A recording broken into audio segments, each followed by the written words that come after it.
point is, they're here, they've been here, and they're here again. You know, Casey, I think you've interacted with the flagpole one too many times. Look, how do you know there's not a conspiracy?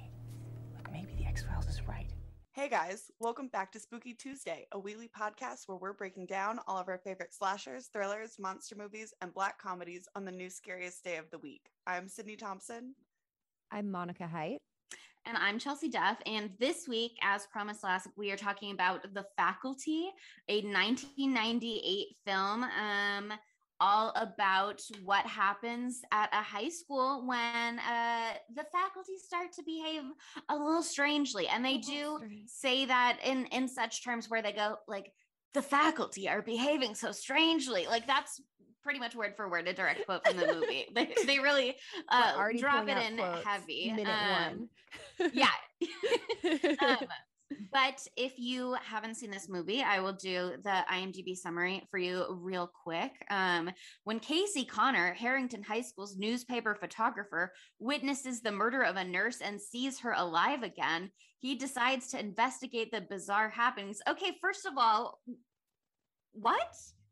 I'm not saying that's an inaccurate summary on IMDb, but I also would say that is a very strange lens to position this movie. And I wish I had read that to myself before I read it on the record just now, because I would have found a different summary. But we'd seen this movie before. We'd actually all watched this movie before. How was your rewatch experience? Did I watch it with you guys the second Did time? you skip it? Were you not there that Spooky Tuesday? Because for me, the first time I ever saw this movie, I'm gonna brag about it because I'm still so excited that I went to this. I somehow got tickets to Phoebe Bridgers' like Halloween party concert before the pandemic. I think it was in 2019. And so it was like a bunch of different artists performing, and then Phoebe closed it out. But there was also like spooky maze, like a tiny little spooky maze. It was at the Bootleg, and it was fucking awesome. Spooky maze. And then also in the other room, because there's like multiple like venue areas in the Bootleg, there was a screen and they were playing movies. So I came like later and I walk in and there's this movie playing and I didn't know who was performing at that time, or like it was in between sets. So I sit down and I start looking at this movie. I don't know, I'm like halfway through it and it's The Faculty. And I was like immediately fucking hooked. I was like, what the fuck is going on? I was with my friend Hawk and he was like, you haven't seen this movie. It's insane. And so I just sat there for Hawk was like, let's go do other shit because there's other shit to do. And I was like, I can't leave. I have to watch the rest of this fucking movie. So that time I didn't see the beginning. And maybe that's why I didn't remember the whole fucking beginning of this movie. Like the first 40 minutes, I was like, this is the first time my eyes have beheld this. But I know we watched it together. So I'm really a little bit worried about myself at this point. I think that maybe there's an issue that I'm having with my memory. Concerns are being raised for sure. Yeah.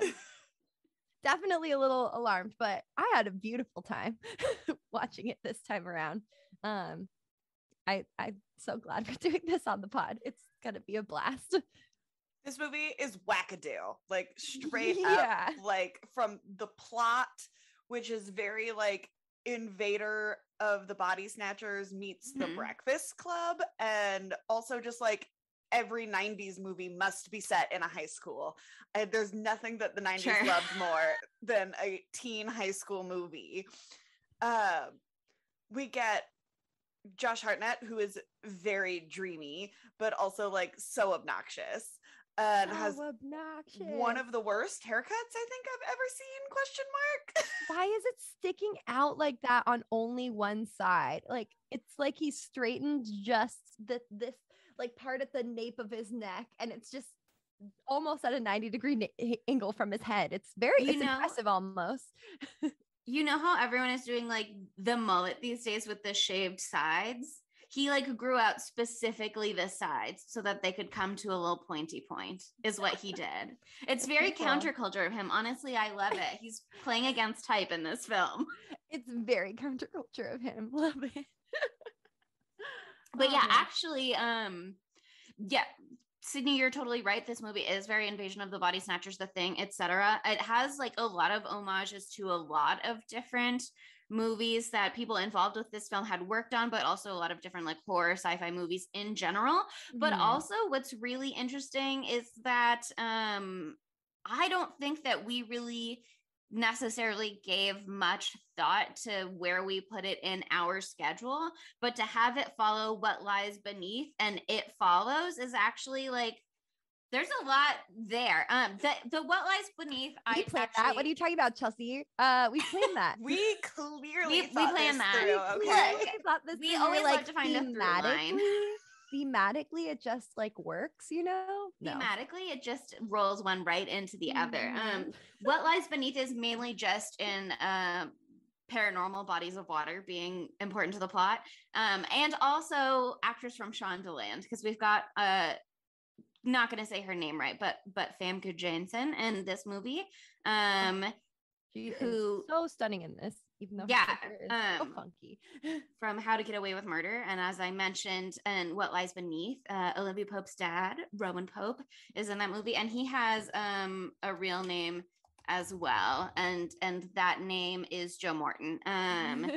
But the It Follows also is like the anybody around you acting a little suspicious, like could be somebody you know, could be a stranger. You get another pool scene, an indoor pool scene. And may I just say also that like this film's influence on Diablo Cody writing Jennifer's Body is very clear. Clear. All the insults were so reminiscent of Jennifer's Body, but obviously this predates it. But like tit bitch, all this crazy shit. Like, I don't know. Gutter slut. Yeah.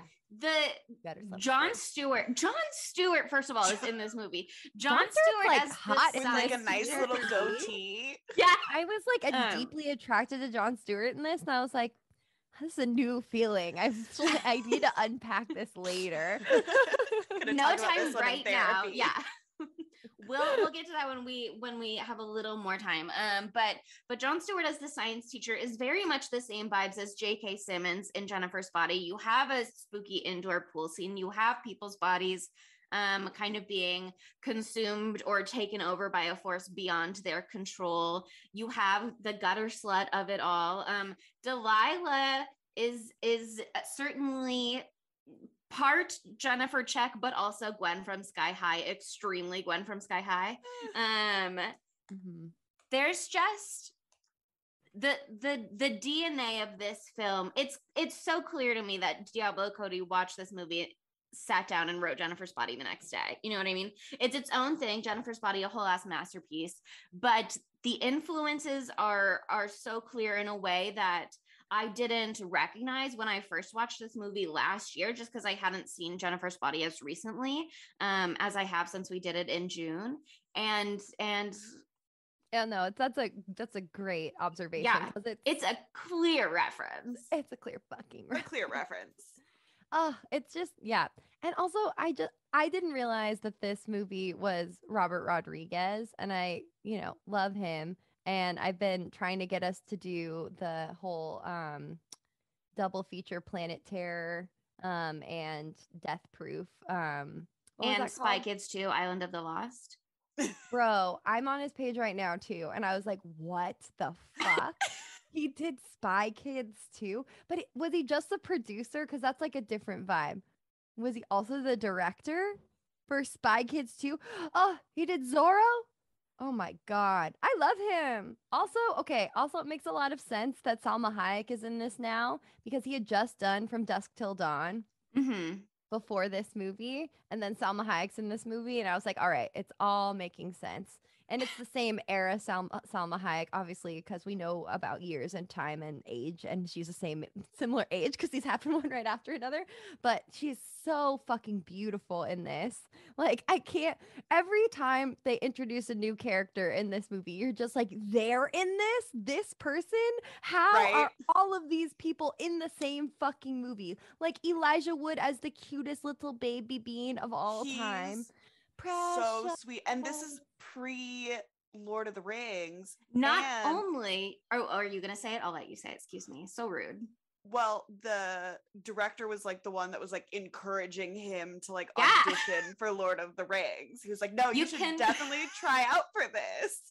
Chelsea, you can think this movie. I'm so sorry. I just wasn't sure that you were going to say it. And then you said, and I was like, oh, she is going to say it. I'll back off.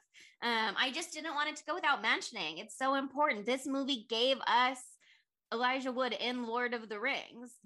Robert Rodriguez gave us Elijah Wood in Lord of the Rings, is what you're telling me. I am going to start a fan club for him. I'm going to put a picture of him on my wall. Also, he's pretty cute from what I'm seeing. So, oh my God. Wow. Robert Anthony Rodriguez. Great name. Incredible. All right. Well, adding that to my list. Okay, but yeah, just to go down the IMDb, here are some of the actors who are in this movie. You've got Jordana Brewster, and I believe her film debut. This is only Josh Hartnett's second movie. Clea Duvall is in this. Salma Hayek is in this. Famke Jensen. The Jon Stewart, Elijah Wood, obviously. Usher is in this. Oh, Usher. Heat check Usher, right there. Usher. Damn. Usher, baby. This might also be Usher's film debut. Yeah, I mean, he looks like he was literally just born and then put into this film. He's so young in this. He's so cutie. Yeah, and I mean, some of them went on to be in She's All That, especially Clea and Usher. I'm not sure if anybody else, actually, maybe just them. But they've got the mean guy from Happy Gilmore. You know what I mean? There's a lot of people here. There's a lot of familiar faces in this movie. And what's really interesting is that for some of them, it was like before those other movies. You know what I mean? Again, Usher was Usher at the time still. But it was his first movie, Josh Hartnett's second movie, Jordana Brewster's first movie. And it was one of those things where they kind of like got lucky that it ended up in hindsight being a stacked cast. They certainly tried to make it a stacked cast because this movie was very much riding Scream's coattails in the sense that the original writers had tried to get it made already and nobody was biting. And then after Scream was such a success, certain unnamed Hollywood producers were like, yeah, exactly. Scream 3 of it all. Certain unnamed Hollywood producers were like, oh, we got to ride that wave. Let's bring on Kevin Williamson to rewrite this movie. And it'll be the next Scream High School. It's like an homage to alien films rather than an homage to slashers. And they had some good raw materials there, but for whatever reason, it just didn't come together. People just like didn't vibe with it. And Jordana Brewster actually obviously went on to be in the Fast and the Furious movies. And when F9 came out earlier this year, she did an interview with Collider. And they asked her about the faculty. And she was like, I think it was more like we all thought we were going to be these huge teen stars and not be able to walk down the street. And it didn't quite work out that way. Like the way that they marketed this movie, the way that they did like a Tommy Hilfiger collaboration where all of the stars were in like a fashion campaign for Tommy Hilfiger. They truly thought it was going to blow up. And then it was a blip. Like so funny. So funny. So fucking funny. But now it's like a beautiful cult classic. Yeah. Cause like, I don't know what it is that makes this movie as fucking weird as it is. Like, I love this movie. I think it's awesome. But watching it, I'm just like, what is going on? Like, it doesn't all like the puzzle. It's like when you get a puzzle, if you were in the quarantine and you bought puzzles from bootleg places, you know about this. You get a puzzle and the pieces go together, but they don't actually really totally fit because it was poorly made. So you're like, it works. And I know these go together, but something's still wrong. Like, that's how I felt about this movie. But it was so wrong that it was right. Also, like, I wouldn't change a thing about it, but I just want to know. I would change some things about it. Okay. Yes. Okay. I would change the fact that Clea Duvall's character is like, I'm just pretending to be a lesbian. This movie promised me myself. Protect myself from getting too close to anyone by weaponizing their homophobia against them. Like, first of all, this movie promised me a lesbian. Where is she? Give me one. Where is she? But it's okay. We do learn that Mary Beth Louise Hutchinson has no lesbians in her lineage. No lesbianism is what she says. In her lineage. I have no lesbianism in my lineage. And also, bitch, as somebody who grew up like right outside of Atlanta, people from Atlanta don't have accents like that. It is a lie, and she needs to do better.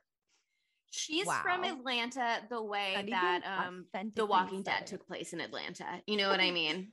Where it was like Atlanta adjacent. They go into the city twice maybe in the entirety of the series. Here's the thing. The Walking Dead is filmed like where I grew up. It's like filmed right there. Mary Beth, whatever you said her name is, she fully stole that speech therapist that you went to that took your accent away, put it into her.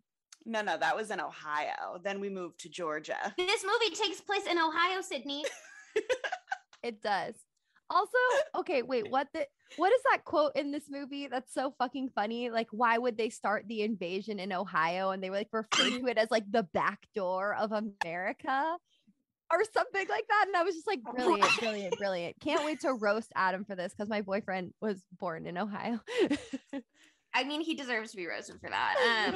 But I don't know. People from Ohio, we love you. I don't want to ostracize. I have several friends from Ohio. I have very close friends from Ohio. I spent 7 years in Ohio, like a prison sentence. I'm allowed to make fun of it.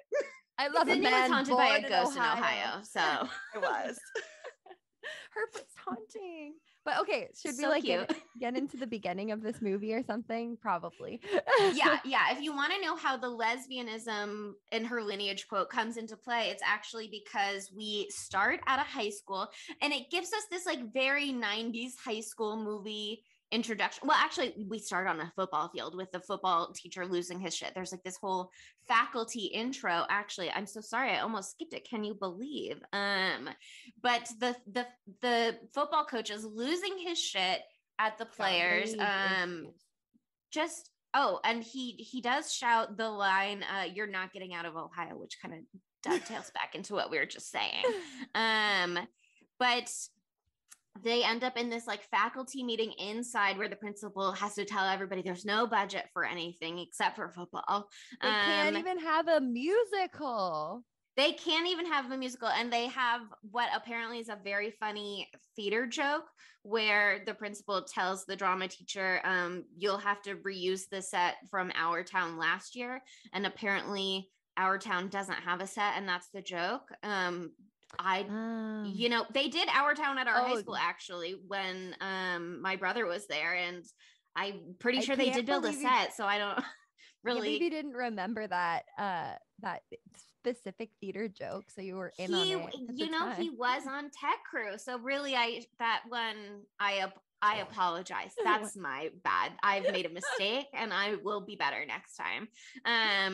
But yeah, I guess that's a very good joke or whatever. But starting it out with just killer jokes, just fire banger. It's already banger after banger. Theater kids are going wild.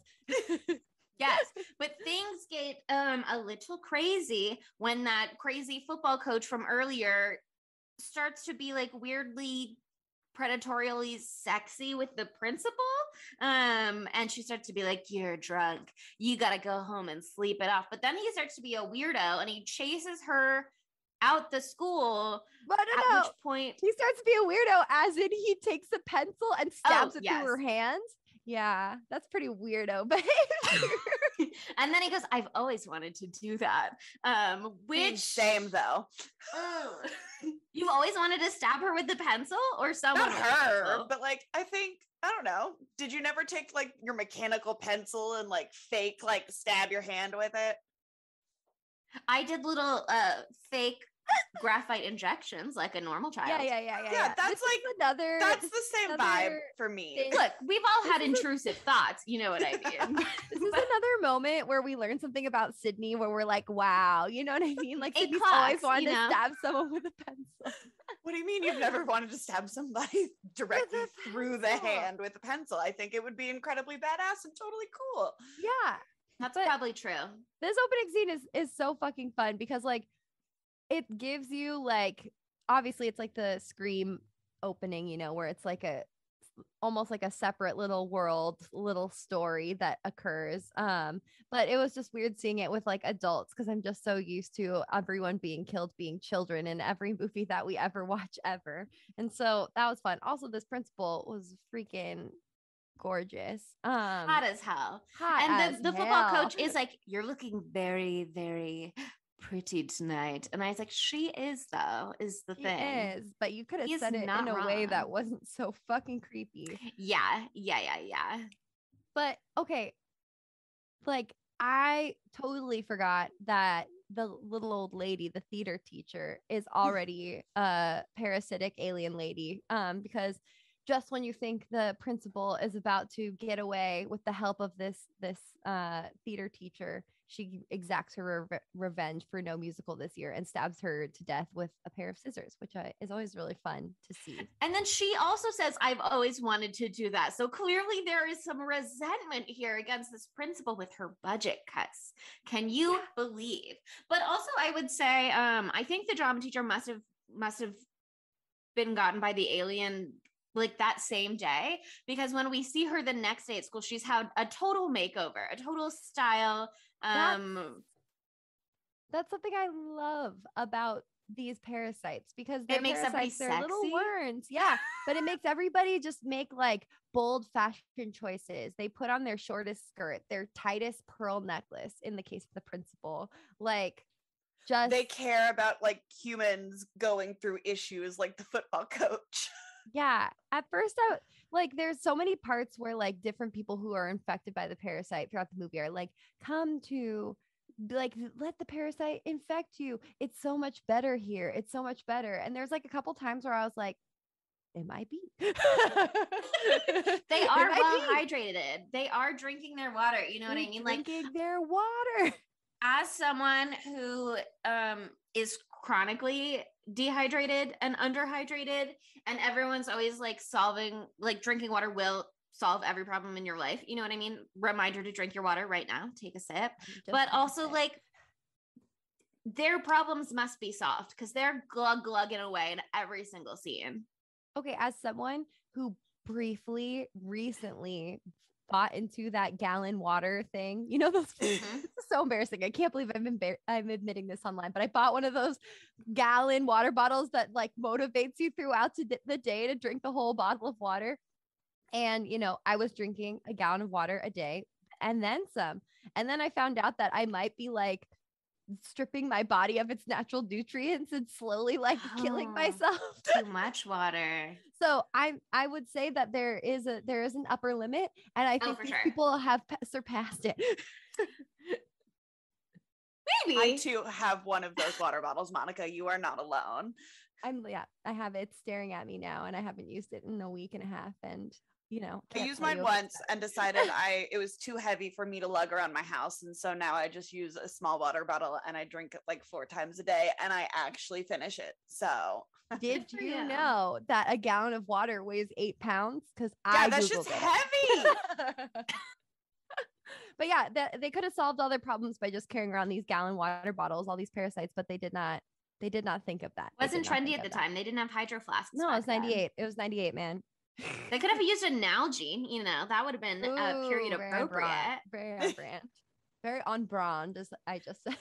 Instead, they just did the classic office building thing where they brought in 1 bajillion of those like giant water jugs. And for some reason, the faculty lounge at this school has little cups for their water cooler, but they're like conical, you know what I mean?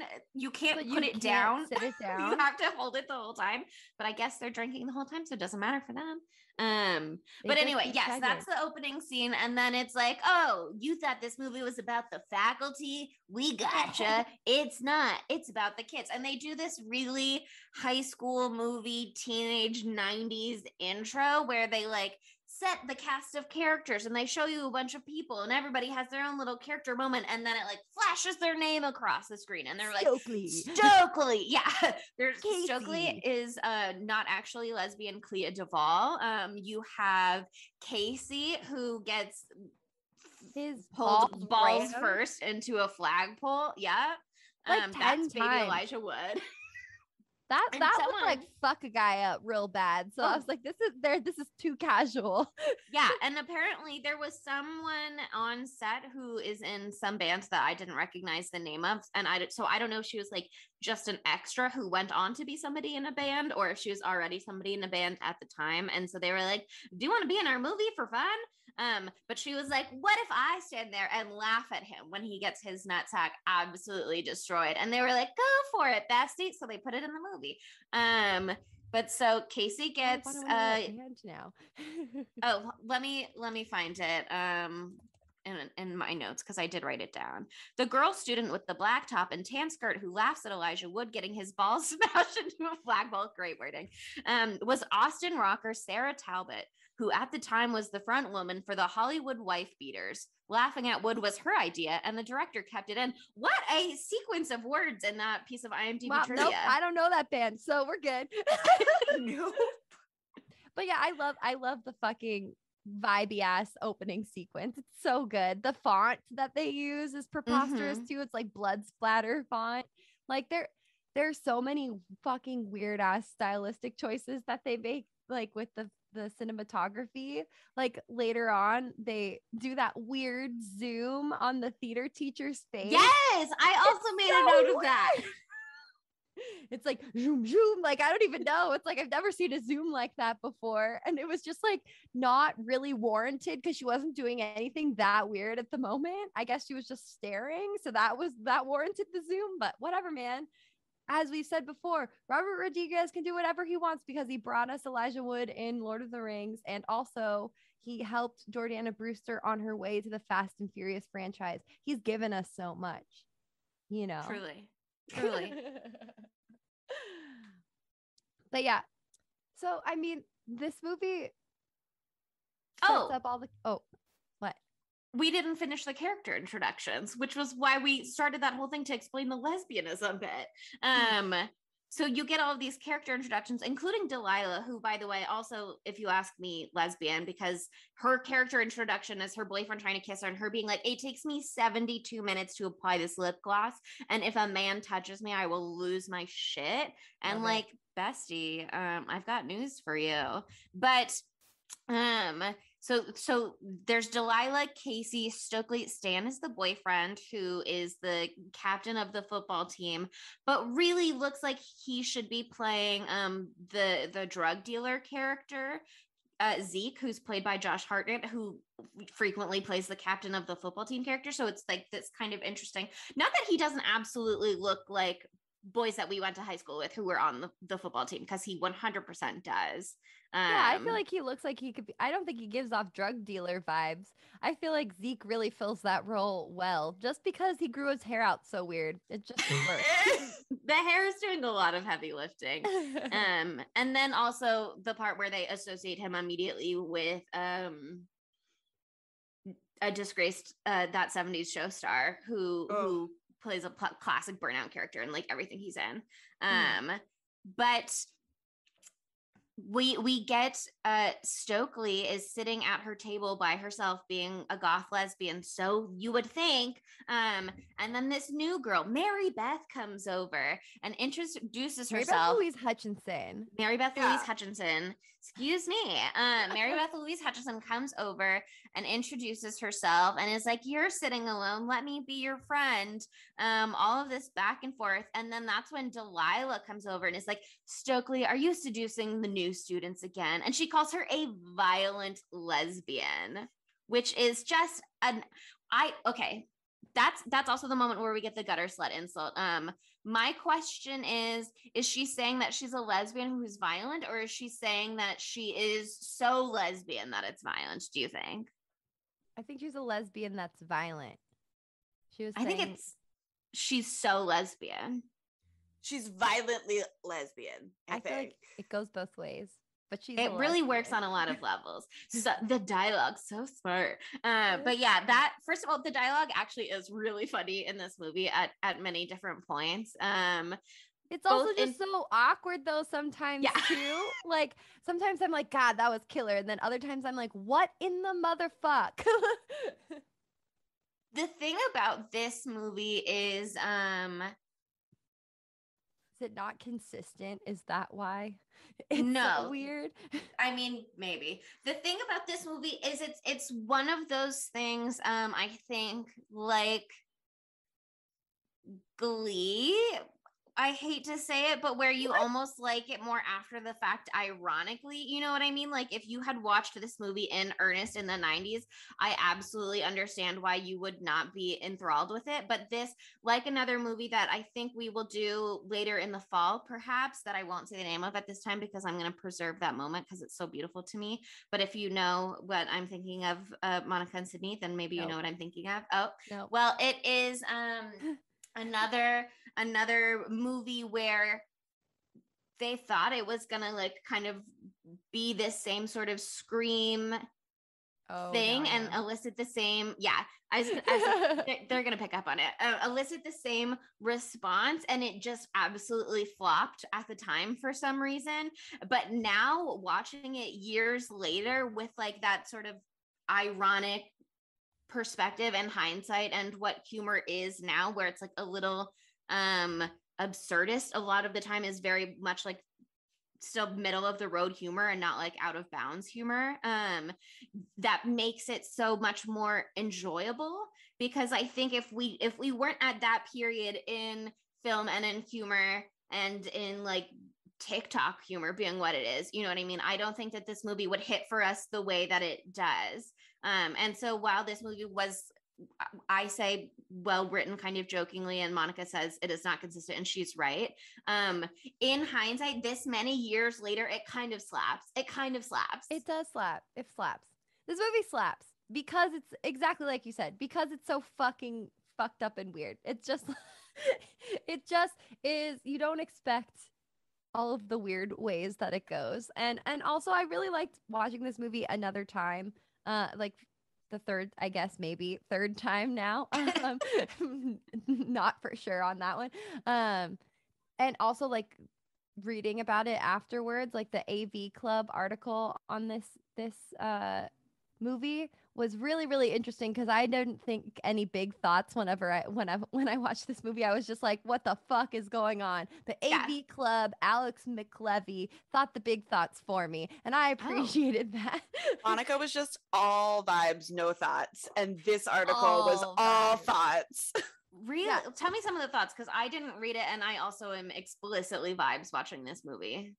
Well, there is like a lot of intentionality with like subverting like the tropes of a high school movie, or like the stereotypes of high school, and like all the characters like think that they're subverting these tropes, but they're actually playing right into it. And there's like the main point of the article is about the ending, so I don't want to say it quite yet. Jump there. Yeah. Okay. Yeah, but like it was just really, really interesting because like when you read all the things that they pointed out in this article, it's like, oh yeah, there's no way that they weren't 100% intentionally making this like statement with the ending of the movie, but I just whoosh, right over my fucking head. Not even for a second. I was just like, the end of this movie is fucking weird, you know? But, you know, it's so good to read and learn. I hate to say it. That's once again very Glee to be like subverting the stereotypes of the high school tale, and those characters playing into the stereotypes, but also not being the stereotype, etc. I don't want to give a point to Ryan Murphy. Unfortunately, I must. Why are you doing this to me? As someone who retrospectively, like, because you were just saying that like this movie, when you watched it in earnest, you might have not liked it, but now ironically you like it. I watched Glee in earnest and fucking loved it, and now years later I look back in it and I'm like, why? I used to live tweet Glee. What the fuck is wrong with me? And that's so what I you have the missed opposite experience. But okay, I like how they like unveil the drama in this movie though. Obviously we get the opening scene, so we know shit's fucked up, but you know, I love that Elijah Wood just like fucking finds a worm on the ground and he's like, damn, this is a weird ass worm, let me go show Jon Stewart. Like It's beautiful. It's beautiful. Hi, I'm Elijah Wood. I found a worm. I'm bringing it to Jon Stewart. Like, if you think about it in terms of the actors, it's preposterous. But like, everyone should have been way more fucking alarmed with this worm right from the get-go, because they put it in water and it immediately like grows long, crazy tentacles that are like sentient. And within 1 second of it being in the water, it multiplies into 2. That is very bad. That nothing should replicate that fast. Even it's just a nice worm, but it's obviously not a nice worm because it's got teeth on the inside and teeth on the outside. It bites Jon Stewart like immediately. Like, no one is alarmed enough. Like, Jon Stewart, you're an adult and you're not infected yet. Like, do something right now. Close down the school. This is an infection. Call the hazmat team in, please. But no. Right? Like, don't call the university. Call 911. Call animal control. Excited about the prospect that they have perhaps found a new species on their football field. Where all new species like to hang out. Like Sydney said last episode, he's seeing cash money. Yeah, I mean 100%. But there's that scene, and then there's this scene where Stan and Casey are like in the locker room, and Stan is about to go use the showers after gym class or football practice or something, and there's this very alarming, concerning, disgusting scene where one of the teachers, he's butt-ass naked. Oh, yeah. And he had a soap on the rope, which I like had heard of that before. I'd heard of that before, but I'd not seen it in practice, and I was like, oh wow, it is real. Yeah, but you see that, and then you see like these spooky, scary legs come into the picture, and you're like, what's going on? And then it shows this old woman, and you're like, okay, why were her legs so scary? But then she is having some sort of freak out, and she says, they want everyone. And she like falls on Stan, and she's losing her shit. And he's actually being a very nice, sweet boy and is trying to comfort her. But as he like strokes her head, a bunch of her scalp comes away, House of Wax style. And then she just dies. She just like fully dies. And then the other teachers are just like, she had cancer. Isn't that so sad? It was the cancer. It was not anything else that could be strange or alarming. It's just normal cancer, you guys. Cancer doesn't make you melt like in cancer, a matter of hours. Like literally her skin was like boiling off of her body. That's why her legs look so weird. It was like burn wounds. Very, very effectively creepy. I was unsettled for sure. Well, and then we learn because Casey and Delilah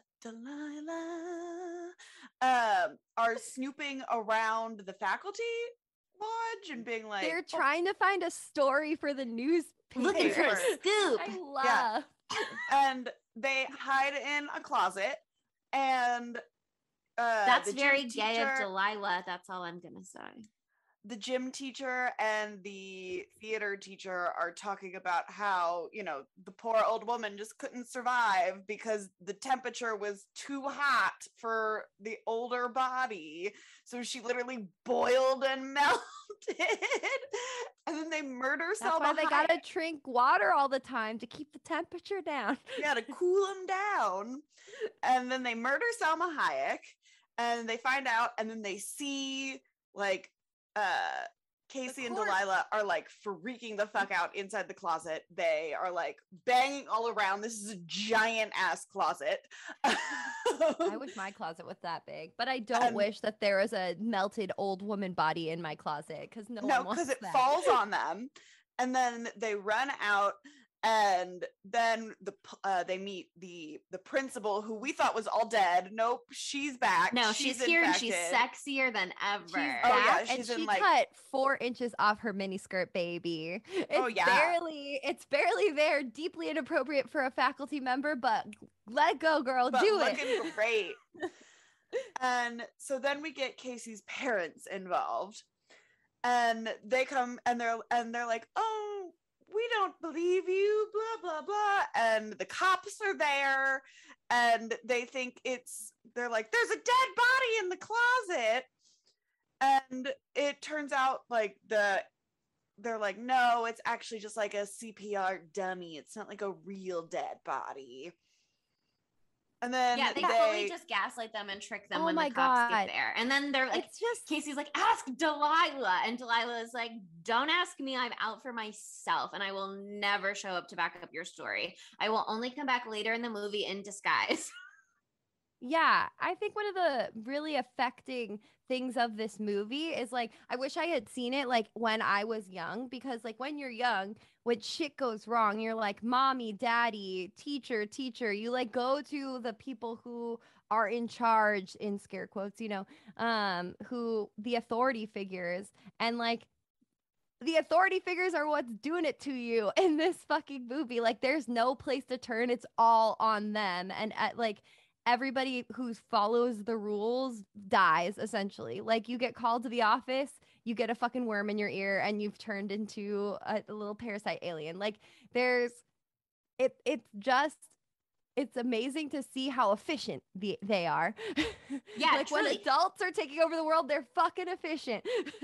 Because Delilah, that's part of her thing. Like she is just out for herself, and she truly at that point in the movie does not really give a shit about Casey, and certainly not backing him up in a way that could risk her own reputation, which she is not even willing to put at risk to continue dating Stan if he's not going to be the captain of the football team. Like he's like, I want to quit the football team and focus on my academics, and she's like, are you stupid, you little stupid bitch? I could never date you then. Like she's so mean about it. But she's out for number one, and she comes back later in disguise, but they're like calling her over the PA system the whole time because she's like the HBIC at this school. They're trying to get all the little high school influencers into the office so that they can get parasited and spread it out to everybody else, including Usher, who is the replacement captain of the football team once Stan abandons his post. And Usher really is in exactly like 2 scenes of this movie, frankly. That's what I was just gonna say. Usher, but we need more Usher in this movie. Like that was one of the huge flaws. They had Usher, and they used him about 2 times ever. Just doesn't make sense. Yeah, real letdown. Especially considering so many of the other people in this movie did anything, you know what I mean? And or hadn't done anything at this point, and he was Usher. And he didn't even get like a Drew Barrymore and Scream moment, you know what I mean? He's just there. He's just also there on set chilling. But you're right, they're very methodical in the way that they like put out the feelers and infect everyone, and it like happens so fucking fast that you realize like everybody at this school is infected, and it's getting weird. And there's actually this couple that I fucking love that you see in the background a couple times where they just are like beating the shit out of each other every moment that they're on screen. They're so fucking abusive. Yeah, just like literally physically fighting each other whenever they're on screen. And then after the infection sweeps through the school, you just see them like walking in peace down the hallway. You know what I mean? They're in love now. They actually can coexist peacefully now. So it's a good thing. Like it shows you how transformative it is, and also how Famke wrong Johnson, everything is. That's how you know that shit's hit the fan, if because the abusive couple is no longer abusing each other. Yes, and that's bad. They should go back to how things were. I guess. Is that the theme? Okay. Also. This whole episode, I've made a huge mistake because I've had this shirt and I never fucking put it on. Are you kidding me? I have a shirt that says faculty on it and I wasn't wearing it. I've just disappeared from the chat for like 5 minutes, and it's because I was changing. Wow. Anyway, I love a theme. I love a theme dress. Okay. We could keep talking about the movie now. Yeah. But one thing I was going to say is about a faculty member, which is as we mentioned, Josh Hartnett plays Zeke, who's like the drug dealer, pusher, burner character, but who's also secretly an academic because he knows all kinds of science shit and he also knows all kinds of English shit. But Famke Janssen is his teacher, and they have this weird antagonistic relationship where she keeps being like, "You shouldn't sell bad things out of your car," and he's like, "It's too bad I just sold what I alleged was a full frontal nudie tape of Nev Campbell and Jennifer Love Hewitt to two different students." And that was a shocking part. I was like, wow. A shocking piece of dialogue. Kevin Williamson, like, how could you? Well, Zeke is probably doing a little manufacturing. You know what I mean? I don't think that this is for real. Although he does have a science lab in his basement that he's stolen piece by piece the equipment from like the chemistry lab at the school. So who knows what he's capable of, really. Honestly, it's an impressive setup though. Very impressive. Yeah, but one of the ones is Famke Janssen. She has baby bank, Scream 3 style. She confronts him, but she actually pulls hers off. Oh, she looks incredible. She looks incredible. But she confronts him at his car and is like, "Stop doing these bad things." And he's like, "Yeah, right, teach." And then later on, she shows up at his car again. Fucked up though to her. He like offers her condoms, cherry flavored condoms, and she's just like so horrified. She's like, her whole thing is that she's like this meek teacher. She's very quiet. She's very nervous when she teaches, and like she doesn't do a very good job because of that, because she can't command the students. And so she's just like, "That's so rude." Like she's gonna cry, and she runs away. And I don't blame her. I would cry too if someone was. But you're a high school student. I would like take these Magnum-sized cherry flavored condoms. First of all, flavored condoms. Why would I need those? That's not for my benefit. But well, I don't want to get into that. Delete that. Hey, I've always wondered about that. Actually, anyway, we'll talk about that in our after chat. Oh. I just want to give a little shout out really quickly to just faculty teachers in general, because like just seeing how mean that scene was and seeing all of my friends who were teachers who just went back to LAUSD and like all their stories about how fucking psycho kids can be, like honestly deserve the world. Like I would crumble under the pressure day one. So just like a round of applause. But yeah, one of the scenes that shows you how much things have changed is after Famke Janssen gets infected, she becomes a literal sex pot. And then she comes back to Josh Hartnett's car and he's like, "Oh, do you want drugs or whatever?" And she's like, "I was thinking something a little more cherry flavored." Like she is pursuing this high school student, meth lab owner, drug distributor, who's got his own formula. I mean, good for him. He's an entrepreneur. But entrepreneurial spirit lives. But yeah, it's so interesting to see the way that people change under the effects of the infection. But basically it ends up being like this cast of characters are the only ones. Salma Hayek, by the way, also got her own sexy transformation of being a terrifying to watch, extremely ill-seeming nurse coughing all over everybody in the beginning of this movie, to watch that in the midst of a pandemic. First of all, disturbing. And then when somebody's like, "Do you need to go home and take the day off?" And she's like, "I'm saving my sick days for when I feel better." That also is like iconic, but the culture, you know what I mean? My God. But she has her own sexy transformation as well. She's fucking Salma Hayek. Yeah, but she was always hot. Like she had like a red nose because she was blowing her nose all the time. That was and the she only was thing. wearing like khakis before, and now she gets to wear like cute clothes. But it ends up being like just Stan, Stokely, Delilah, Mary Beth, Casey, and Zeke. That's actually so many characters. But they form this little alliance because not goth lesbian Clea Duvall Stokely reads science fiction. And so Casey's like, don't you think it's just like your science fiction? And she's like, no, it's not. And then he goes, but don't you think? And then she goes, yes, it is. And then they immediately go and convince all the other characters who are like, I don't know. But then they have this interaction with Jon Stewart where he tries to kill them after he got infected. Actually, I wonder if he got infected from the little bite on his finger from the little multiplying worm fish guy, or if he was deliberately infected by somebody else. Do you have thoughts on that? Because I didn't have thoughts on that until this moment. Well, he didn't seem different in the immediate aftermath of the bite, so I'm not sure if he did. Because but I mean, he was in the fucking faculty lounge, man. That's ground zero for this infection. But yeah, anyway, I love that fight scene with Jon Stewart just because I guess Jon Stewart had a whole career of acting, but this is the only role I've seen him in ever in my life. And so it just did things to me. I knew he was young, but I'd never seen him young. And I didn't know that he did acting. That's young. I was like, inevitably he must have been young. But sure, it did some things to me. But again, that's for therapy later, not now. Yeah. But it's actually such a great scene because that is one of the moments where we really start to get a better understanding of what the aliens are capable of or whatever. He gets his little fingies chopped right off and they go skittering around the room.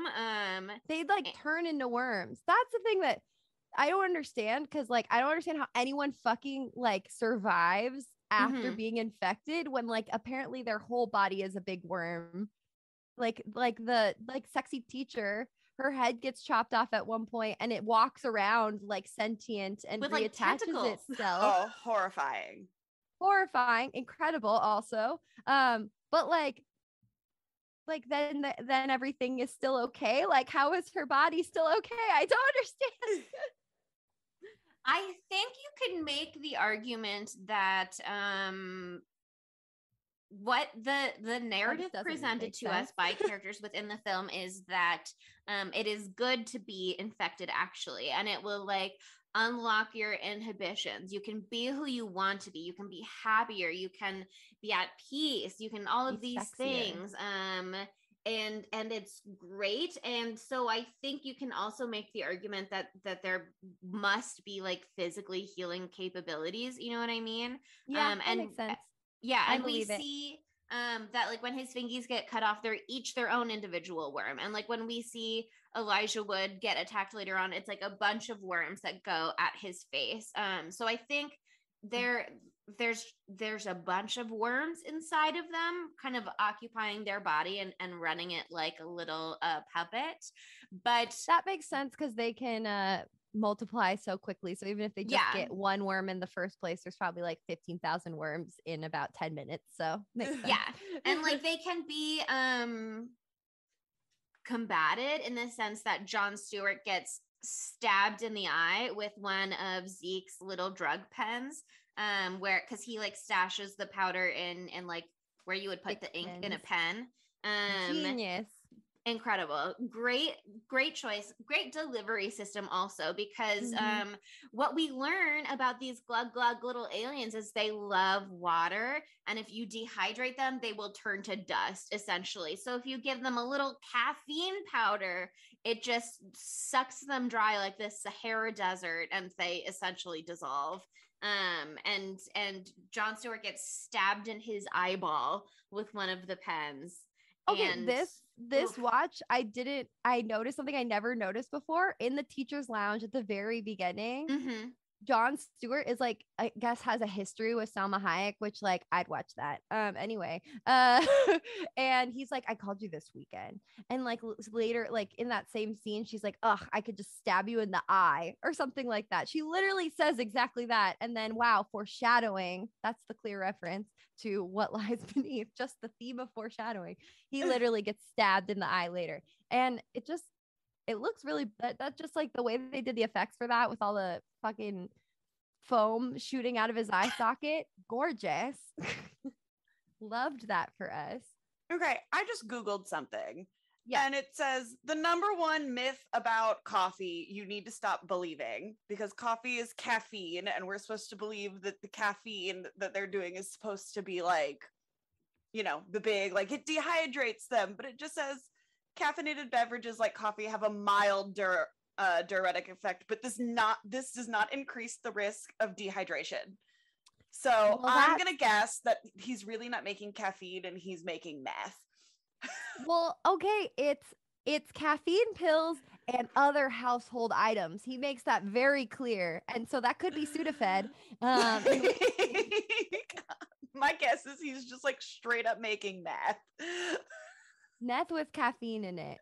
He grinds up kitchen sponges and puts a little bit in each one so that the sponge bits goes in and just sucks the water out of their bodies. That's what it is. I wasn't sure where you were going with that, and I was like, I saw on your face that you I think. Sure. Oh my god. But okay, that's when they realize right, that the drugs are the answer. And that's what I fucking love about this movie. And that's one of the really fun arguments of this AV Club article, is that like this movie is straight up like a pro-drug movie. It literally is. It's just like drugs these save drugs your life are the only answer. Like, we can only trust you if you do drugs. Literally, that becomes the motif for the whole rest of the fucking film, because like they do this fun, like very The Thing style test later on. Like, they go back to Zeke's house because he has apparently parents who don't parent him or care about him and just leave him alone. But he is, okay, this is something I just thought about. He is over 18 because he's repeating his senior year. Yeah, and so that makes the whole teacher thing one step less disgusting. Just one. It's still fucking freaky, but just a little bit. It's not not on paper illegal, but it still should not happen. Anyway, but like the only way for them to be sure that they're not already infected is to snort these drugs. And so that's the theme for the whole rest of the movie. Like, do these drugs or I'm not going to trust you. And I just love that. I don't know. Like, the AV Club article was like, how the fuck did they get this movie made and put out there? Like, in the 90s, where there's so many, like a lot of movies were like throttled by like the anti-drug like lobbyists and that sort of a thing. So it's just shocking that it even made it out the gate. But, you know, I love a wholesome theme like that, you know? Drugs are the answer. It's really awesome. Sometimes it's important to do drugs. Sometimes it's really important to do drugs, apparently. And it really is in this film. That's the only thing. That's the only weapon that they have is drugs. That gives us a really interesting scene, though. Like you said, they have to do drugs to prove that nothing funky is going on, which gives us this scene where they're all in Josh Hartnett's mad scientist laboratory, where he has literally a lab rat at his disposal. So fascinating just to imagine what his life is like down there. But they all have to do the drugs to prove that they aren't going to dissolve on site. And you get this like face-off moment where everyone has done them except for Mary Beth. What's the Louise Hutchinson? What did you say it was earlier? Mary Beth Louise Hutchinson. Oh, I got it right. Amazing. Oh my God, my brain. Believe in yourself. Thank you so much. Mary Beth Louise Hutchinson is like, Zeke, I told you when we made out earlier that I am allergic to drugs in general. Caffeine. Aspirin. She's allergic to aspirin. So she's like, I can't do this. And Delilah is like, well, you have to because I'm a bully. So I'm going to make you die from an allergic reaction. Yeah. They have this face off where they're like, agree essentially to do it at the same time. And then at the last moment, Delilah fully bails. And then you see all the worms like wiggling underneath her face. And it's like, Delilah's been infected this whole time. And you don't know when it was. Although IMDb made the argument that possibly it was when Casey went to the police right after they saw Selma Hayek get attacked in the teacher's lounge.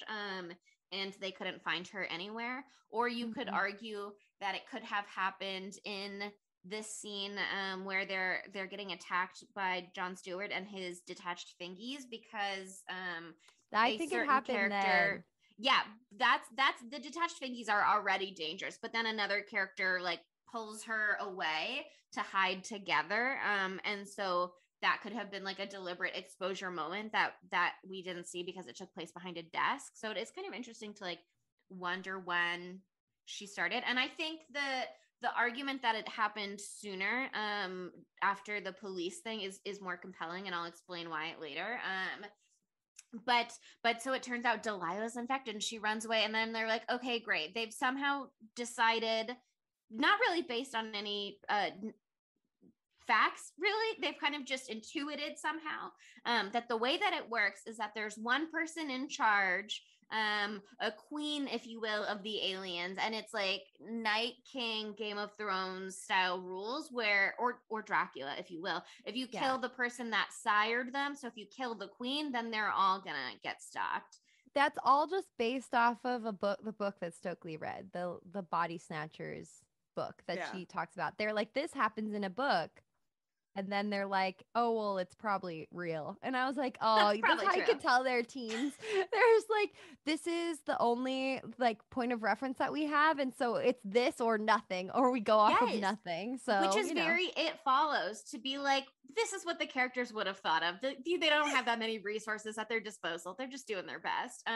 But it also is an interesting argument in the sense of what you were saying about Ohio being the back door, or whatever that quote was earlier, where Casey Elijah Wood kind of makes the argument that a lot of the alien media that we see, movies, books, etc., might be real, and it could be the aliens like deliberately throwing us off the track, which is interesting then that they go, but this book is telling the truth. That was the most burnt ass part of this entire fucking movie. He was just like, it's just I was like, you've been watching a lot of X-Files, boy. He was like, it's all real, and it's all just been an illusion from the government to throw you off from the trail. The aliens have been here all along. And I was like, have you done the drugs yet? I can't remember at this point if you'd already done the drugs, but you're on drugs. You need to relax. But yes, but the quote possible. The quote that he says is, if you were going to take over the world, would you blow up the White House Independence Day style or sneak in the back door, which is Ohio, I guess. Ohio, the back door of America. It's not a bad way to go about it. You know what I mean? Although I also have to wonder if this is the first time that it's happened, or is Casey actually onto something with all of this like Hollywood infiltration, you know what I mean? Because that is interesting that it's just like working its way out to middle America, but it started in Hollywood years and years earlier when they were producing this alien content first originally. And so I think that is also an interesting perspective to take, that just you've got a traveling band of aliens making their way through the States, but they started with the influencers, you know what I mean? They started with the place that could spread their message best, which was Hollywood. And then they sent it to the greatest influencer of all, Mary Beth Louise Hutchinson. Yes. And which is kind of what we've been dancing around saying, because, you know, we love to save the spoilers if we can, until the end. Everything will eventually get spoiled. But we give you a couple of moments to be like, this sounds like a good movie. I'm going to go watch it. Maybe actually. I don't know. Does anybody do that? I don't know. I like to think that everyone is watching the movie along with us so that they can get my incredibly specific TikTok meme content. But it's fine. They are. I'm sure. It's fine if you don't. I make those for me. And if you also appreciate them, then that's great. But Mary Beth Louise Hutchinson is the new girl at school who has no lesbianism in her lineage, so she's already suspicious. You know what I mean? That's already a red flag. Huge red flag. Huge red flag. And Sydney guessed the twist from the get, because she was like, "That's not an authentic Atlantan." Okay, maybe that's how you refer to people from Atlanta. That's not an authentic Atlanta accent. No, it ain't, because she's a goddamn fucking alien. So that's why she doesn't know what the accent is, because she's an alien. And also, if you pay close attention, which I did not, but I read IMDb trivia afterwards, they keep being like, Invasion of the Body Snatchers, if you kill the person that started it, it will get everyone. And she's the one who goes, oh, you mean the queen, the beautiful queen of all of the aliens, the one who's so powerful and in charge of everybody? I bet she's great. She's really hyping this. She plays it low key. She does a good job. She doesn't let on, but she's the one that introduces the concept of it being a queen specifically spreading to everyone. And it's a genius concept for her. Like, it's a genius plan to hang out with the only people who don't have the parasite yet, because one, she can get them. And then also two, they're not looking for her. They're looking outward and trying to kill all these other people, because thinking that they're the queen bee, and they won't come at her until, you know, the final chapter. Yes, and she has that fake out with Delilah, where it's like Delilah is an alien at that point. Mary Louise Hutchinson is the queen alien. Delilah is under control. Like, she creates this moment with Delilah being like, you go first. Okay, we'll go at the same time, so that she has a diversion, so that Delilah goes like, okay, I'm out of here. You can't catch me and my worms under my face, alien. I'm bailing, so that you're not looking closely at Mary Louise Hutchinson when she like pops the top off of the drug pen and then uses a little tentacle finger to swipe away the cap on the bottom and let all of the drugs fall out and like close up her little nostrils so that she's not actually snorting them. And you get that reveal like later on in the movie. She's doing some good work, because she even says in the beginning of the movie, like, we've all got a little alien inside of us or something like that. And yet somehow when I first saw this movie, I did not think that I was suspicious of her for a moment, I think, but I don't think I was like confidently like onto her. You know what I mean? I think they do a kind of pretty good job of creating that as a surprise confirmation. There's one little instance when we're with Jon Stewart, and the little organism like kind of cuts out and they like say something, and it pans to Mary Beth Louise Hutchinson, and I was just like, if you first watched this and you didn't know that she was the big bad guy, like, it was a really weird pan to like pan on her. Yeah, for the rewatch, a special gift just for the rewatch.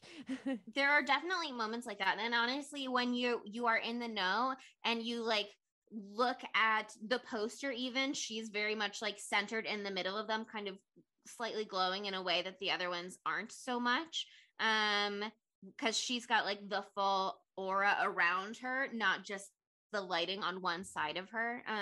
Like, there are definitely clues there, you know what I mean? And there are moments like in the beginning where she says, I'm feeling pretty alien myself these days, is the direct quote. And I was like, okay, Mary Beth I was thinking about Mary Elizabeth Winstead again from Sky High. Because Delilah's character literally is that same anyway. But she has a lot of moments where she's telling on herself, if you know what the deal is.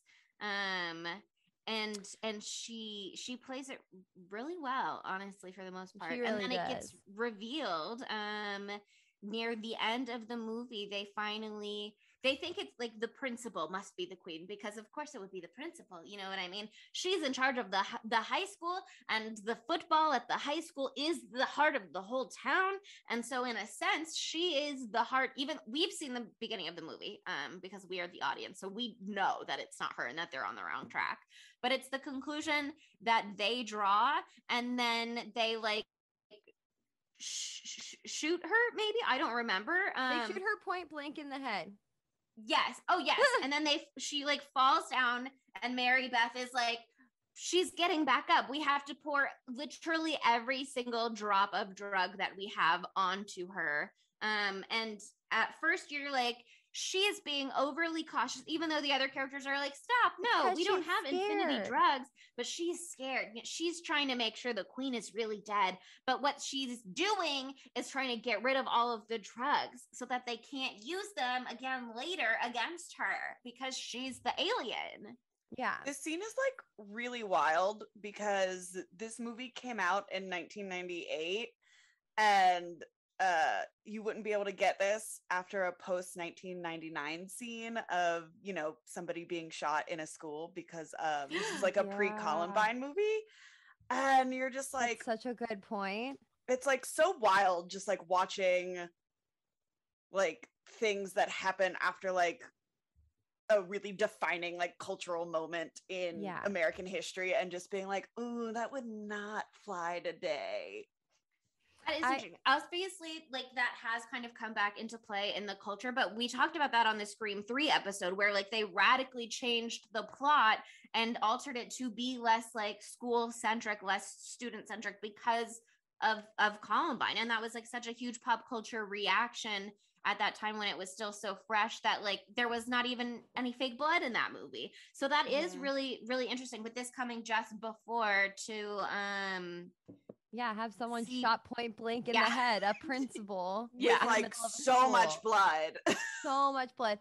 I love the like final act of this film. Like when they go back to the school on the night of the football game to try to fuck shit up and find the queen. Like the football theme in general is just so epic, because you're just seeing like second after second, everyone in the town is getting infected with the parasite. Like ushers infecting people on the field, like there's people in the crowd, I'm sure, infecting each other, and it's just spreading like wildfire.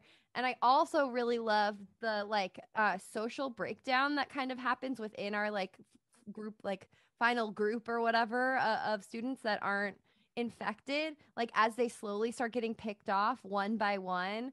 Like for example, two parts that really stood out to me: when Stan, an idiot, honestly, he's so stupid, he just decides to go out by himself just to see if his football coach is like okay. Like I don't understand why he would risk it after they kill the principal, to see if like everyone, if that was actually the queen bee.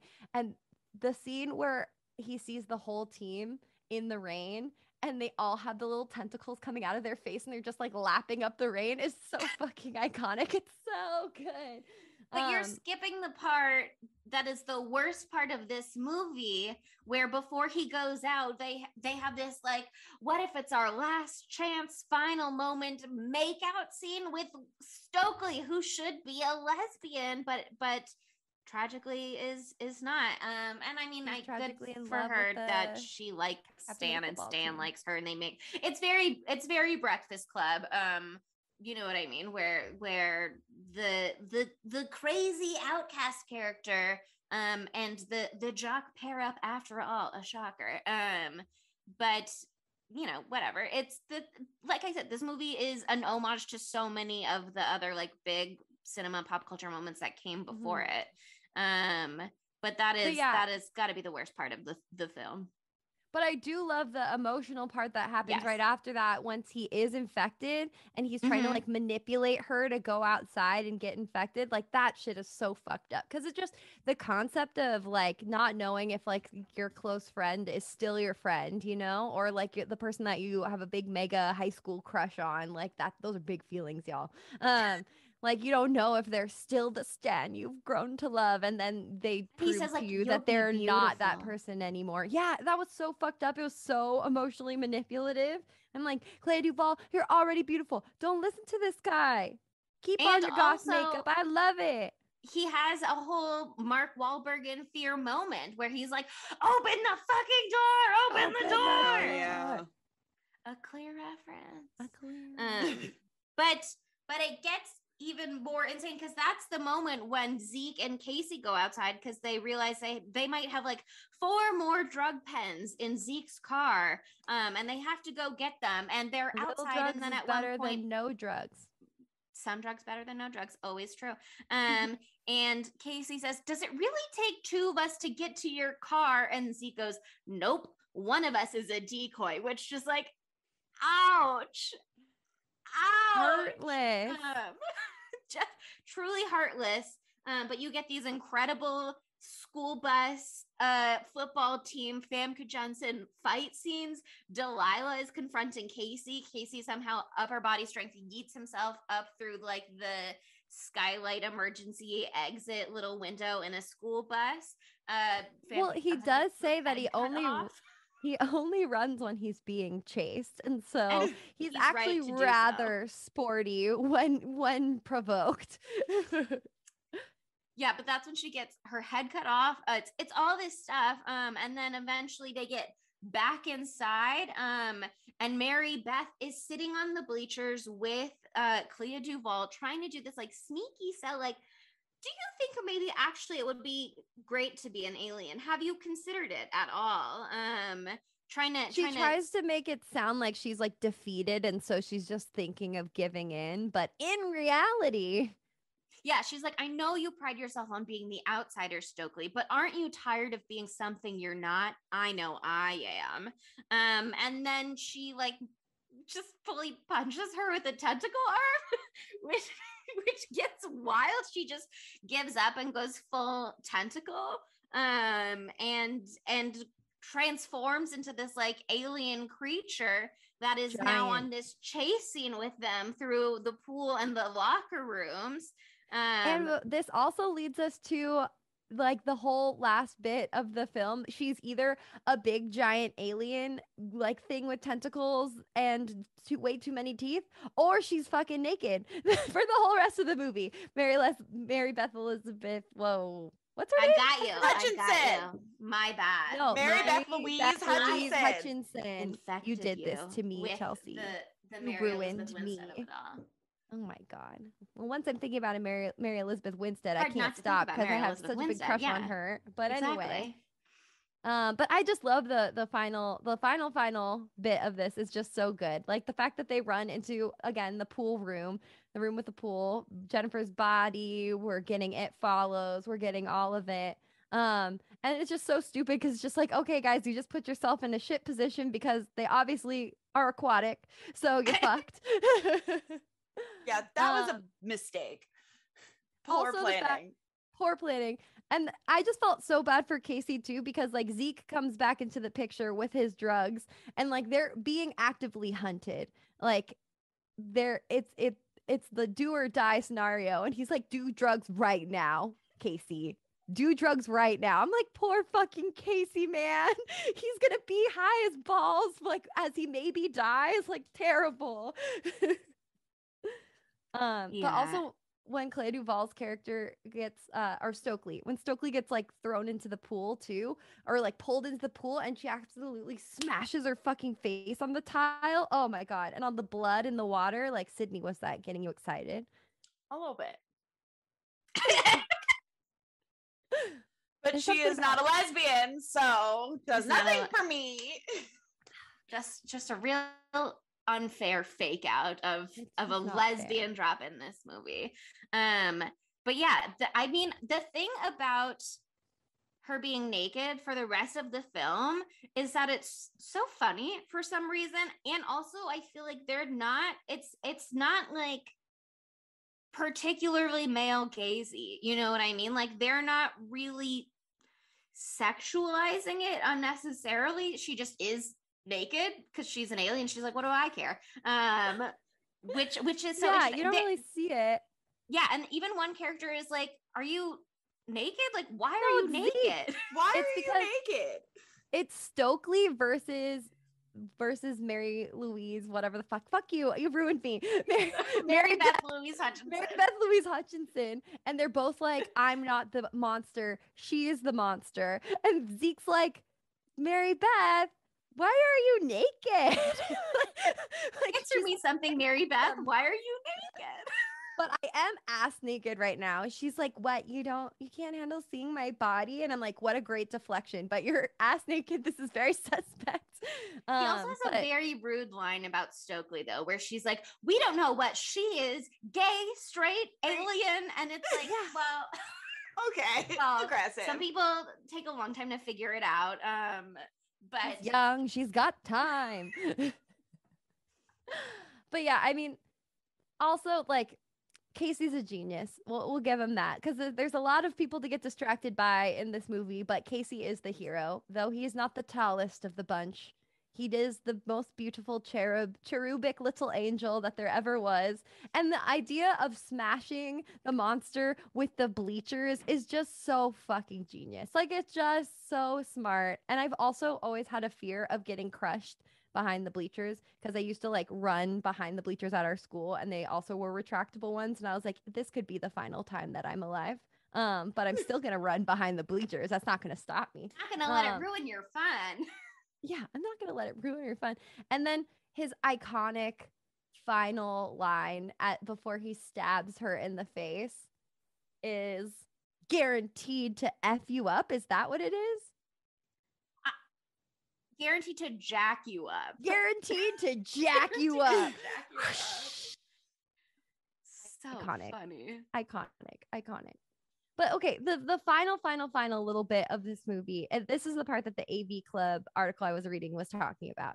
It was saying that like this whole movie is trying to like subvert the tropes, right? So like Stokely is this like goth lesbian chick, but actually she loves football and she's straight. Oh wow, what a subversion. She's not like other girls, okay? She's not like other girls.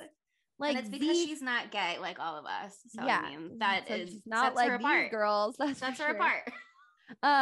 But also Zeke, he's like supposed to be this like burnout fuck up, but he is actually a fucking genius. Like he gets every answer right and says really astute things in class. And he's created also his likes own football. meth lab. Yeah, and he rich. also.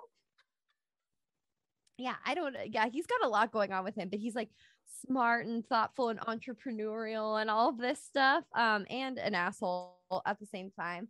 And then I guess Casey is like a nerd, but he also can pull Delilah. I don't know if the subversion is there, but like at the end though, like the whole point is like it's a month later and everything is so different now. Like Casey even says that like, wow, things sure are different. Like Stokely is wearing a lavender sweater set with no goth makeup in sight, making out with Stan, who's no longer on the football team. Zeke's on the football team now. Casey and Delilah are together. Mary Louise Famke Janssen, still a sex pot, but now prepared to fuck a student. Yes, dating a student. Interesting. Maybe she gave up teaching. She was like, you know what? This isn't for me. And now I'm just going to go sit in the bleachers and watch my high school boyfriend. I'm going to watch my 19-year-old boyfriend dominate the football field. Right. This town loves football, you know? It's in their DNA. But Casey's subversion is like he was like this nerd. Everybody like fucked around with him, but now he's like a hero and he's on the cover of Time and all of this shit, which was also, like a little heavy-handed. There's like Gen Z, like all these Gen Z like headlines on those magazines. Did y'all catch that? Did it say Gen X maybe?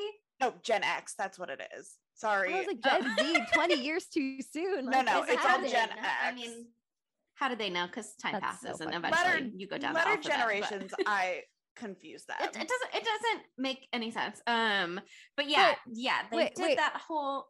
Yeah. Oh, sorry. I was just trying to make the point of what the AV article said. Oh, sorry. Please. No, it's all okay. But like all of these like things are so different now, right? And Casey even says like, wow, everything's so different now, but it's not. And it's not an Easter egg, but in the background, while he says everything is so different now, the same fuckers who were fucking with him at the beginning of the movie and smashing his balls into a pole are doing that to somebody else. And so the idea, literally right behind him. So the idea is like they think that they've like beat the system, that they're outside of these tropes, but they've just taken on different roles within the high school. They're still part of all the stereotypes. They're still part of like the way that the world works within the high school hierarchy, and nothing's actually changed. They're not actually as subversive as they think they are. And I was like, oh wow, a smart thing. Cool. I had no thoughts during this film, but good job, AV Club. Just vibes. It is interesting though, because you kind of get these hints earlier on that the characters are not how they portray themselves to be. Like right off the bat, Stan is like, I want to quit the football team. Right off the bat, Zeke is like, actually, I'm smart in class to the degree that Famke Johnson is intimidated by me, although maybe she's just turned on in hindsight, who knows? Delilah has her whole nerdy transformation when she's trying to be undercover. Obviously, Stokely is faking being a lesbian to be scary. I don't know. And going through this experience, I think the argument is as Mary Beth Louise Hutchinson presents it, which is like, this allows you to, aren't you tired of being somebody you're not? Like, aren't you tired of pretending to be something you're not? Becoming part of this will let you be who you want to be. It unlocks your inhibitions, which is why the teachers keep stabbing the principal and being like, I always wanted to stab the principal. But that's why I think it's a really compelling argument to say that Delilah's infection came right after Salma Hayek was attacked and they couldn't find her, because the next day she comes to school dressed down in her glasses and stuff like that. And so that's kind of a point of transformation. She says it's because she's incognito and doesn't want to be recognized, as though a ponytail and glasses would throw anybody off the scent. Although I guess that is a thesis point in movies like She's All That, so who knows? But that's, you can kind of say like, is that who she really wanted to be as well? She's with like the nerd Casey at the end of the movie. She in the beginning is static. It's almost like in Society with Billy and his girlfriend, you know what I mean, where she's like, he's asking her to be there for her and she's saying, we have only ever had this shallow relationship and now you're not even being nice to me. It's Delilah was dating this this boy who was the captain of the football team because she was the head cheerleader and that's what you're supposed to do. And the second that he wasn't that thing anymore, she was like, this no longer fits my image. You're out of my life. And so you see, she's like actively chasing this image. And so I do think that is interesting, that it kind of like unlocked within them their ability to be who they want to be. That said, Delilah is a lesbian and she should have been a lesbian at the end. Not them being like, this character we explicitly told you is a lesbian is not a lesbian and she's going to make out with this boy. This character who has great subtext for being a lesbian, also not a lesbian, going to make out with a different boy. And this very sexy teacher who is a teacher is also going to be making out with a boy. So straight. Enough. No, There's thank you. Okay, so we're on how it could be gayer now, right? Okay. Yes, I've transitioned into that because I could not stop myself from touching on those points. This whole movie, it is so obvious to me with Delilah. She should be a lesbian. They promised me a lesbian. Where is she? Also, Stokely should be a fucking lesbian. My God. Or bisexual. There's space for that. You know what I mean? That whole plot point of her like being lesbian to keep people away was just like so fucked up. I was like, well, what the fuck is going on? But I mean, creative. I haven't seen that necessarily before, so that's cool, I hope to never see it again. Yeah, no, I really don't want to see it again unless I rewatch this movie, which I will. Right, and then I'll see it again. Movie does not get a pass because I am furious with undelivered promises. But it also is funny. And I also do think Mary Beth extremely gay. You know what I mean? She's pansexual in the sense that she's somebody who would pick that specific label that means the same thing as bisexuality, but people attach like different vibes to it. Well, the vibes are, she's pansexual because like pansexual is like not having to do with gender, right? It's more like just like the person, and that makes sense because she is an alien, and so therefore aliens are on the table too, and they might be beyond gender, and therefore makes sense. Pan. Yeah, I mean, I think the pansexual bisexual discourse is a much larger conversation than we could ever have, you know, and it's going to be different for everybody, but the universality of the vibes of it all is very much like, I could be any gender and anyone could be any gender, and I just see their soul, which is what she as a little alien is doing, sneaking into their brains and seeing what they really want to do. And she, if you ask me, is in love with both Stokely and Zeke. So frankly, that is very gay of her. The scene right before she reveals that she's the big bad, she's very close to Stokely's face, and I was like, oh, just get a little. And she goes over to Stokely at the beginning, and they have that whole dialogue where she's like, what are you reading? Oh, you're a science fiction person? Oh, I'm feeling alien myself. Let me just introduce myself so much. And Stokely keeps going like, oh, no shit, you're new here. Like, why do you want to know my name? Like, why are you talking to me? But she's so insistent. And Stokely's presenting very queer. And then Delilah comes over and goes, she's a violent lesbian. And Mary Beth is kind of like, that's fine with me. And I think that is also very gay of her as well. That's why I came over here, because she's violently lesbian. Yeah, that's why I came and sat at this seat. Do you think that I don't know? I certainly know. The vibes are here. But they're fake, apparently.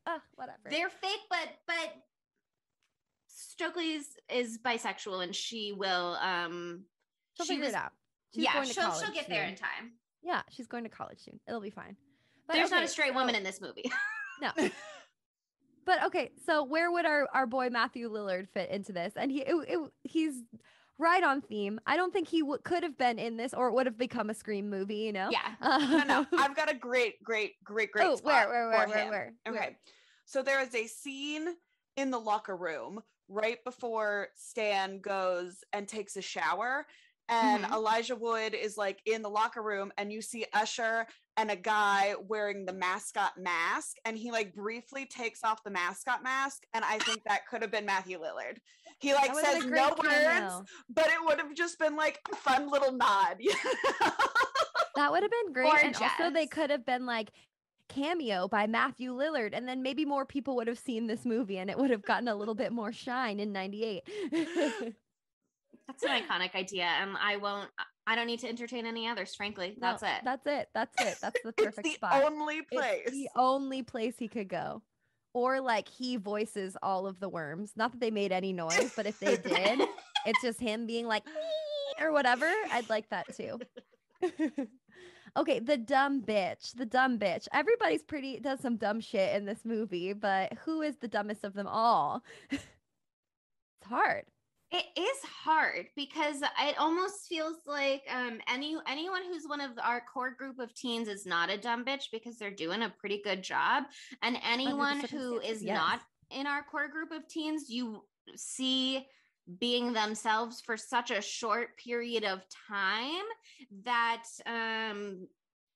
it's not enough to evaluate really if they're a dumb bitch for the most part. But I do think Casey's parents are good nominees because not only do they immediately turn on their son without being infected yet, presumably at that point in the film, they just turn on him and don't trust him, even though he seems like a nice, good boy who behaves well for the most part. But they also explicitly confiscate his porno mags from underneath his mattress. And I just think that's unfair and too far. Very unfair. And I was also just shocked that even if they know about his porno, that as parents they would acknowledge the fact that he has it. Like that's bold to acknowledge that it's there. Also the fact they call it porno, it's just like so cringy to me. I would like to nominate, and this is like he didn't do anything that bad, but I would like to nominate the alcoholic school teacher who not be around children even before lots of teachers here who should not be around the like nurse the who coach? Is actively sick, the football coach who is abusive, this drunk teacher who is drunk. How dare you speak ill of Salma Hayek? She can do whatever she wants. And here's the thing, she also had a pill problem too. Like, oh yeah, they like flat out acknowledge that she's ill and has a pill addiction. She was like, there aren't enough pills for this or something like that, and I was like, oh my god. The thing is that drugs are good in this movie, so that's no reason to disqualify her. But yeah, Famke Janssen also actively trying to fuck her students, you know what I mean? And say what you will about the sexy principal and the way that funding works at this school, whether it's state, local, federal, whatever, specific grants, donations. Her frustrated hands are tied, okay? Her frustrated hands are tied as they set off huge fireworks in the middle of the football game, but are not allowed to turn on the AC because it will run up the bill. It'd be like that sometime. I'm gonna agree with you. I think that the dumbest bitch of them all is the parents, a collab of the parents. Also, I just really love the actor who plays the dad. I don't know what else he's in. Scooter McGavin. Yeah. You guys talked at the same time, so it was unintelligible to me. What did you say? He plays Scooter McGavin from Chelsea. Happy Gilmore. Oh, I haven't seen Happy Gilmore. You've never seen Happy Gilmore? I've never seen Happy Gilmore. I'm sorry. I'm putting it on my list. I just saw Big Lebowski. I'm finally seeing movies that are good and important. So here we go. Well, I don't know that I would say that Happy Gilmore is important, but I feel like it was important to my childhood. But anyway, he always looks evil to me, like no matter what. He just has like one of those faces. And he just has one of those faces. He has one of those faces that just looks evil. Just really evil. You know how some people just have faces like that? Just have bad faces. Did you come in here to grab underwear? Yeah, my Candyman underwear. Leave this in, Sydney. The people need to hear. He's picking. No, you know what he's doing? We do have to leave this in. He's picking up his bee underwear because we're going to see Candyman later today, and I told him that he has to wear his bee underwear for us to go see Candyman. Gorgeous. Love a theme. We love a theme. Beautiful. Okay, well, let's take ourselves to our knives out of fives because, like, as we've said already, we know that this movie didn't do as hot as, you know, the cast or the crew or Robert Rodriguez thought it was going to go. So what did the world at large think? They didn't love it. It did not do as poorly as some of our movies have done, because some of our movies have had some truly abysmal scores. But this movie got a 6.5 out of 10 on IMDb, which has been pretty par for the course with other films that we've talked about. But on Rotten Tomatoes, unfortunately, it got 55%, which is rotten from critics, and audience on the exact same page, also 55% rotten from audiences. Wow. These closed-minded motherfuckers. I just can't believe it. Maybe they were all equally disappointed about the lack of lesbians. You know, maybe that was the main takeaway for them too. Let's not discount their perspective. No, okay, I understand. There are definitely some huge issues with this movie. They're like this fucked up. All the lesbian parts are very fucked up. At least they're talking about gay people, though. That's exciting, but in a bad way. So it's not good. Wait, do you know what would have been an interesting moment that this film could have been gayer? If the alien unlocks like who you really want to be inside of you, there should have been a character who transitioned, you know what I mean, who was like, oh, this is my moment where I can be who I want to be, and they transitioned. That would have been cool. It never would have happened in 1998, but yeah, never would have happened in 1998. I feel like that would have been nice, you know. I feel like that would have made, I don't know, that would have made, would not have gone over. They couldn't have communicated but nicely. the sinisterness of the parasite would have been subdued by the fact that it like actually does like make you live your best life and exactly the way that you want to be, you know what I know, with no inhibitions. I feel like it would make it like actually a really good thing. But anyway, back to our reviews. Yes, sorry to segment jump around. No, it's all good. But yeah, there's a lot of issues with the movie, but that said, it's like just the most baffling watch ever. Like even knowing what's going to happen, because I remembered this one actually, because not the beginning, the end I remembered. The beginning, no, it was like with brand new eyes. But it's just like takes so many crazy twists and turns. It's got such a star-studded cast. It's opened up my eyes to Jon Stewart, you know, in ways that I never thought they would be opened. Like it's a formative film. And it's just like a fucking hoot and a holler and a laugh and it's just, I'm so glad it exists, even though it could have been so much fucking better if I can't tell you exactly why, except for the lesbian part. Like there's something that they could have done. It's just inconsistent. There's some parts that are just so fucking good, and then it's like, what is going on? Very strange. But in the end, I still love this movie so much. I'm going to give it a higher score than like maybe a critically acclaimed would get. But it's about what I like, and that's what the Knives Out of Fives come from. It doesn't have to do with the world. So I'm going to give this one. Is the movie good? It's about, do I like the movie? Yeah, it's not about if the movie is good. It's like, did this movie slap? Yeah, this movie fucking slapped. Okay, just like how House of Wax, like everyone critically pooped on it, but we think it's the greatest film ever made. This is in the same. This is in the same genre, same tier. The Faculty, House of Wax, double feature. That would be a great night. So I'm gonna give this one like a 4.6 because I fucking love it. And I can't wait to watch it again sometime soon. I want to watch this one in person with y'all. We would have so much fun. Yeah, I'll say when we watched it with our OG Spooky crew last year, I had absolutely no idea what to expect other than it was like an alien high school horror movie that like wanted what Scream had.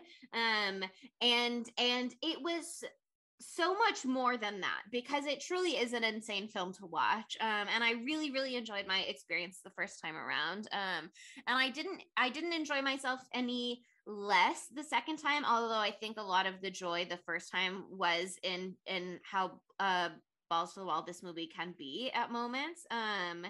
And so having the surprise taken out of what's coming next is a little sad.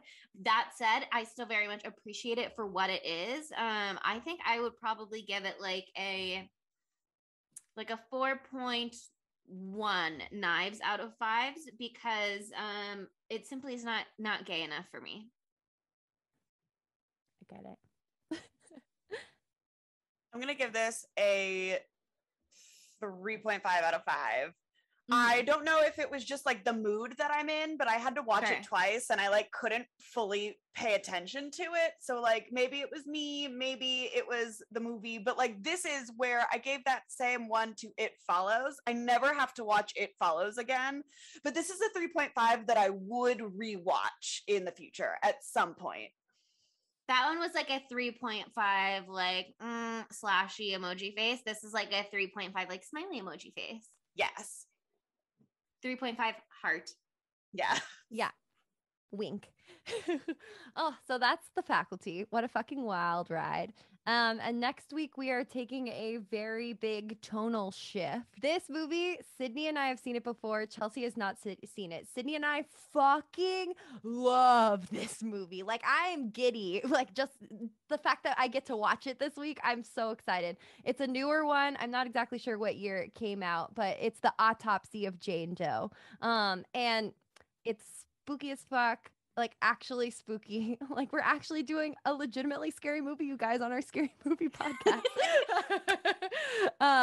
And if you haven't seen it yet, I don't want to say too much about it. Like going in blind is the way to go for this one too. And maybe, close your eyes in case there's a spoiler in the synopsis as you pull up the movie on Netflix, but it is on Netflix. So watch it if you haven't, and then join us next week as we talk about it because, it's so good. So if you liked what you heard, why not rate us 5 stars on Apple Podcasts? We're also on Podchaser now, and you can write reviews there. So Android friends, you want to tell us that we are fun and funny? There, you have an opportunity now. Wow. Also, you're welcome. You're welcome. Also, you can find us on social media at spooky_Tuesday. We're on Twitter, TikTok, and Instagram with that handle, and also Spooky Tuesday Pod. You can find us on Tumblr and Facebook, and we're working on our letterbox, so check us out there at Spooky Tuesday. Thanks for listening. Bye, Spookies. Spooky Tuesday was created by Monica Haidt, Sydney Thompson, and Chelsea Duff, and edited by Sydney Thompson. Our gorgeously spooky tunes are all thanks to Tamra Simons, who you can follow on Instagram at Captain Tamra.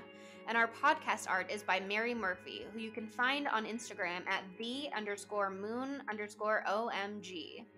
Guaranteed to jack you up.